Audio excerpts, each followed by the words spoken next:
This is a sad and somber time in the history of the United States of America. For the fourth time in our history, we are compelled by allegations of presidential wrongdoing so serious that we are engaged in an impeachment inquiry. While none of us ran for office to impeach a president, everyone on this stage agrees that we have put into place a fair series of procedures to govern how this process moves forward. These procedures are guided by the precedent Congress set under previous impeachment. They guarantee protections for the president and his counsel that were not expressly provided during prior impeachments, and they lay out a clear path forward so that the American people can hear firsthand the serious and alarming allegations about President Trump's abuse of power.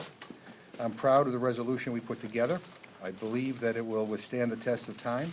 I'm proud of the work of the Rules Committee, and even though it got somewhat contentious last night, I want to say I'm proud of the way all members, Democrats and Republicans, conducted themselves. There was no live streaming and narration during the markup. Nobody stormed the committee. Nobody seized the microphone. People behave, I think, in a way that is respectful of this institution, and I appreciate the cooperation of Ranking Member Tom Cole and the other Republicans as well. I want to thank all the committee chairs here for their hard work to uncover the truth on behalf of the American people. This vote is a victory this vote is a victory not for any of us, but on behalf of the constituents who sent us here and who demand that we follow the facts and uphold our oath. I also want to thank the courageous civil servants who have come forward to testify so far, many in contradiction of this administration's attempts to silence them and at great risk to their own career. Let me conclude with this. I truly believe that 100 years from now, historians will look back at this moment and judge us by the decisions we are making here today. At the end of the day, this resolution isn't about Donald Trump. It isn't about any of us. It's about our Constitution, and it's about our country. And now I'm happy to yield to the distinguished Chair of the Select Committee on Intelligence, Adam Schiff. I thank the gentleman for yielding. This is a solemn day in the history of our country when the President's misconduct has compelled us to continue to move forward with an impeachment inquiry. The resolution today sets out the procedures going forward with that impeachment process.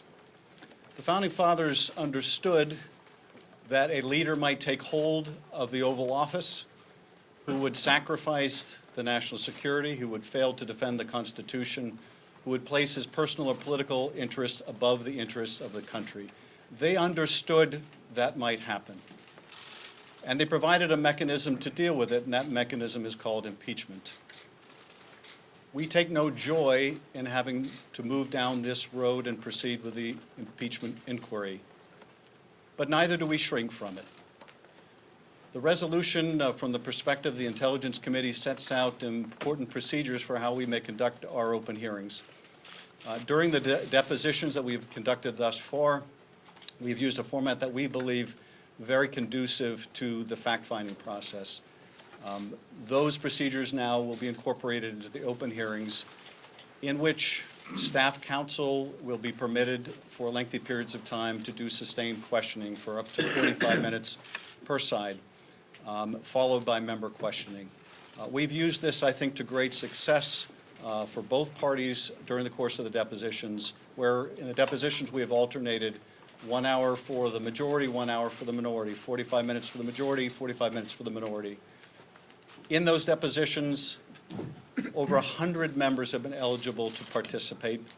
I should tell you that notwithstanding those that have complained about lack of access to the depositions, most of the members who have been permitted to attend have failed to attend, have not made use of the availability of attending each and every deposition. But those that have, on both sides of the aisle, have had an equal opportunity to question the witnesses, and indeed, when we move into open session, both parties will have an equal opportunity to question any witnesses that are called. The resolution will also permit me, as the chair, to begin releasing the transcripts of the depositions, and I think that you will see when those are released just what equal opportunity members of both parties have had. We recognize the seriousness of this undertaking. We recognize that we have been compelled by the circumstances to move forward. when a president abuses his or her office, when a president sacrifices the national interest, when a president refuses to defend the Constitution, and does so for the purpose of advancing a personal or political agenda, the founders provided the remedy. I make no prejudgment as to whether that remedy will be warranted when we finish these hearings. I will wait until all the facts are put forward. We will undertake this duty with the seriousness it deserves and to the best of our ability. Thank you. And I now yield to the Chair of the Judiciary Committee, Mr. Nadler. Thank you very much. No person, Republican or Democrat, President or anyone else, should be permitted to jeopardize America's security and reputation for self-serving political purposes. No president, no official can demand that an ally of the United States do anything in particular to help his or her political ambitions as a condition of receiving help from our country. If, after a fair and thorough inquiry, the allegations against President Trump are found to be true, they would represent a profound offense against the Constitution and against the people of this country. It is the duty of the House to vindicate the Constitution and to make it crystal clear to future presidents that this kind of conduct, if proven, is an affront to the great public that place their trust in him or her. This resolution that we passed today lays the groundwork for open hearings in both the Intelligence Committee and the Judiciary Committee. The House and the American public must see all the evidence for themselves. The resolution makes clear the ample safeguards in the process that will be given and that will be adhered to. The resolution is necessary to ensure that our constitutional order remains intact for future generations. What we have seen are allegations of conduct on many levels that, if proven to be true, are a challenge to the democratic order, to the democratic norms on which we all depend. We must hand this country to our children with its democracy in as good a shape as when it was handed to us. We simply have no choice because no one can be above the law, and we must enforce that. I'll now yield to the Chairman of the Foreign Affairs Committee, Mr. Engel. Thank you. I'm Elliot Engel, Chairman of the Foreign Affairs Committee. For the last month, we've been working lockstep with the Intelligence and Oversight Committees on this impeachment inquiry. So far, we've seen damning evidence that the President abused his power and jeopardized our national security to help his own political fortunes. He pressed for another round of foreign interference in an American election. It's what the framers feared the most. Today, we've laid the groundwork for the next open phase of this investigation. Moving ahead, the Foreign Affairs Committee will continue to support this effort because we know that the administration's abuse of power resulted in our foreign policy being subverted and our diplomats being smeared, sidelined, and harassed. We cannot stand for that. I'm glad that the resolution we passed today will provide for an open, fair process that will allow the American people to hear from witnesses, see the evidence, and understand the troubling story of what the President and his allies did. They deserve to know the facts, and they soon will. Thank you. And now, it's my pleasure to call on Carolyn Maloney, the Acting Chair of the Oversight Committee. Thank you.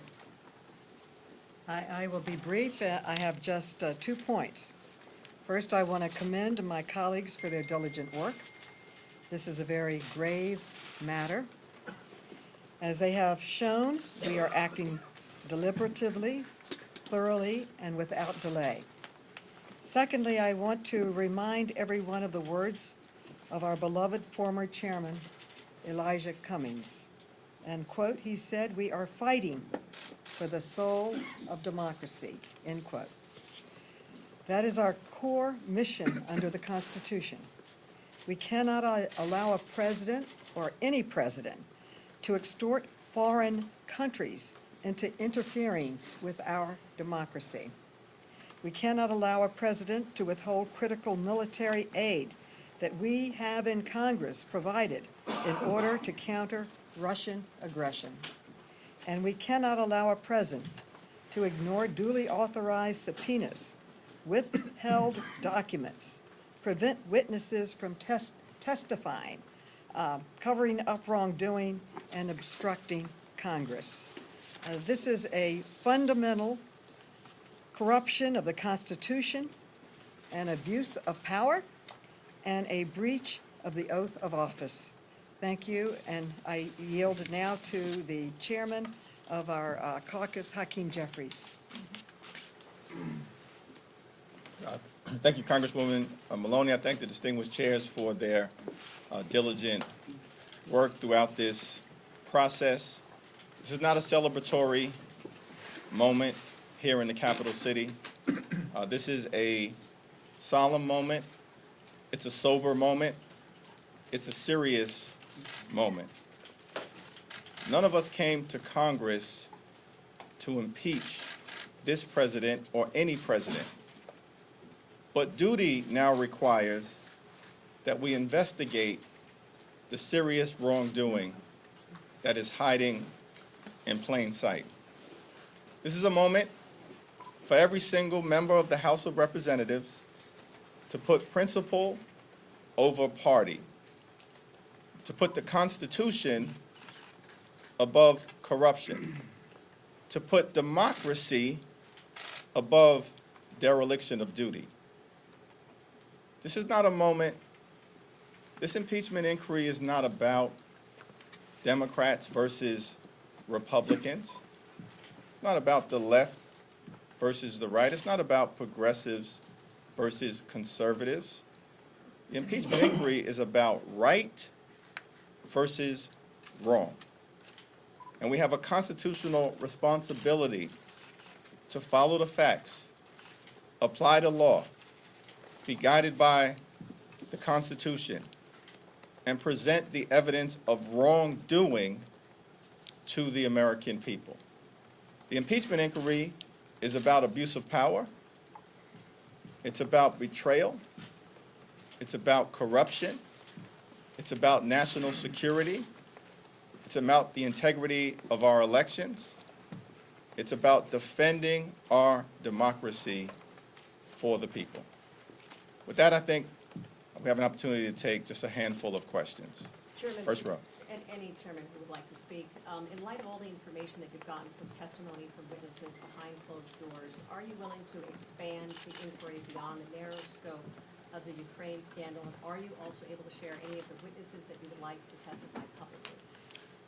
Well, the process that has been set forth by Speaker Pelosi from the very beginning is that we are operating under an impeachment inquiry umbrella, where there are 6 committees of relevant jurisdiction that will explore the wrongdoing that exists coming out of 1600 Pennsylvania Avenue, and at the end of the process, make recommendations to the chair and the Judiciary Committee with a continued focus on the Trump-Ukraine scandal, the abuse of power, the solicitation of foreign interference in the 2020 election. And that inquiry, of course, will continue to be led by Chairman Adam Schiff and the Intel Committee because it relates to a matter of national security.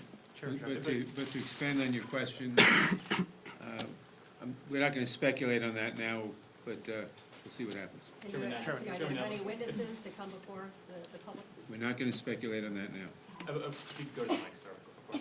Now that the resolution has passed, when can the American people expect to see open hearings? Might it be as early as the week after next? That you should really ask Chairman Schiff, and it depends on the speed with which things go there, and I can't answer that question. How crucial is John Bolton's testimony to House I'm- Democrats building the public case that you hope to build against President Trump? Again, you should ask Chairman Schiff that, but obviously, any testimony is very important testimony, especially from someone so so located, so crucially located. Chairman, you say that you have the right to impose appropriate remedies if you determine that the president is unlawfully blocking witnesses. What do you mean by that? Well, it's elementary that where one party to a litigation unlawfully blocks the investigation, as this president has been doing, although we hope he won't continue doing it. You may have to take some steps, we may have to draw adverse inferences, we may have to do other things, we'll see. What kind of punishments are you considering? I'm not considering anything at the moment, we'll see what happens. Third row. Chairman, how do you interpret the way Republicans voted this morning and the fact that 2 Democrats voted with them on the resolution? I interpret that the Republicans are ignoring evidence, that they don't want to see a proper investigation, period, that's all I can draw. Last question. Last question. A couple questions for you guys. Rock, paper, scissors. It's okay, go ahead. All right, 2 questions then. First of all, Chairman Nadler, how long do you believe House Judiciary will need once you receive reports? And obviously, I think it's important for the American public to understand the timeline here, if at all possible. And then, for all of you, you all supported this bill, which sorry? has, for everyone on here, this bill has more ability for the president once this reaches the Judiciary Committee than the Intelligence Committee. That's something that Republicans have a problem with. Why have those different abilities for the president in Judiciary than Intelligence? Well, your first question was the timeline? Yeah. I don't know. We don't know, it depends on, obviously, how many witnesses, et cetera. I can't speculate on that. The second question is, remember, the Intelligence Committee is doing a basic investigative job, a job that in past impeachments was done by the Starr Commission or by the Urban Committee, et cetera. Once it goes to Judiciary, it's a different stage, and it's a different stage. It's not the initial fact-finding stage, and it's proper that the president have more recourse at that point. Now, remember, the minority, the Republicans, have the same rights and have rights to call witnesses, to examine witnesses, et cetera, in Intel. They will have the same rights in Judiciary. But once it gets to Judiciary, if we're carrying on an impeachment, if there's been a recommendation for an impeachment and we're carrying on that investigation, that inquiry at that point, then the president ought to have more rights than in the initial fact-finding stage. President yesterday directed his Republican defenders to focus on substance. That's what House Democrats have been doing from the very beginning, and we invite our Republican colleagues, pursuant to the direction of the president, to do the same. What is this all about? Congress, on a bipartisan basis, allocated $391 million to Ukraine in military and economic assistance because we deemed it in our national security interest. Ukraine right now is under attack from Russian-backed separatists. Ukraine is a friend, Russia is a foe. Ukraine is a democracy, Russia is a dictatorship. The United States may very well be the only thing standing between Vladimir Putin and Ukraine being completely overrun by Russia as part of his fantasy to reconstruct what he views as the glory days of the Soviet Union. In that context, Congress allocated the $391 million in a bipartisan fashion. In February, the administration wrote to Congress and said the aid is on the way, but it never showed up. And then in May, the Trump Department of Defense wrote to Congress again and said the aid is on the way. And in that letter said all necessary preconditions have been met by the new Ukrainian government, including the implementation of anti-corruption protocols. That was in the letter that was sent by Trump's Department of Defense in May, and yet the aid never showed up. Twice during the summer, Mitch McConnell called up the Trump administration and said, "Where's the aid?" Mitch McConnell couldn't get a good answer. And then on July 18th, at the White House, the Office of Management and Budget holds a meeting. Mulvaney is there, apparently, where they say the reason the aid has not been released is at the explicit direction of the President of the United States of America. On July 25th, 1 week later, we understand why. His own words, "Do us a favor, though," pressuring a foreign government to target an American citizen for political gain and thereby solicit foreign interference in the 2020 election while withholding this aid from a vulnerable Ukraine. Mr. President, that's the substance of the matter. That's what we're going to focus on moving forward. Thank you. And let me add to that and say that foreign aid is a very important component of what we do around the world in order to keep America really at the top of the world. And the money that the Congress allocated for foreign aid was not the president's personal piñata that he can use however he wants. By withholding that money, he's taking an asset of the United States, not a personal asset of the United States, and withholding it to try to coerce the leader of another country to help him in his political election. I mean, if that isn't crazy, then I don't know what is. So this really just cannot stand. Foreign aid is not the president's personal piñata to do what he wants with it. The Congress appropriates it, and Ukraine is in a very important crossroads right now. And so this is a very, very serious matter. It's not simply a matter of the president talking to a leader of a foreign country.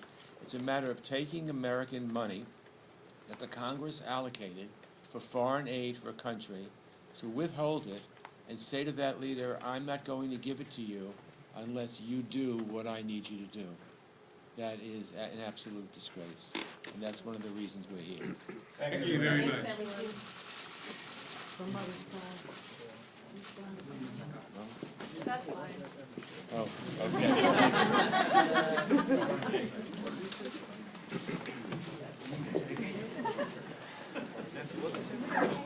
Somebody's phone. And somebody said it was a reporter. It was just a phone. She thought one of them. Yeah. Oh, not bad. Thank you. Okay, good. All right. Too much going on.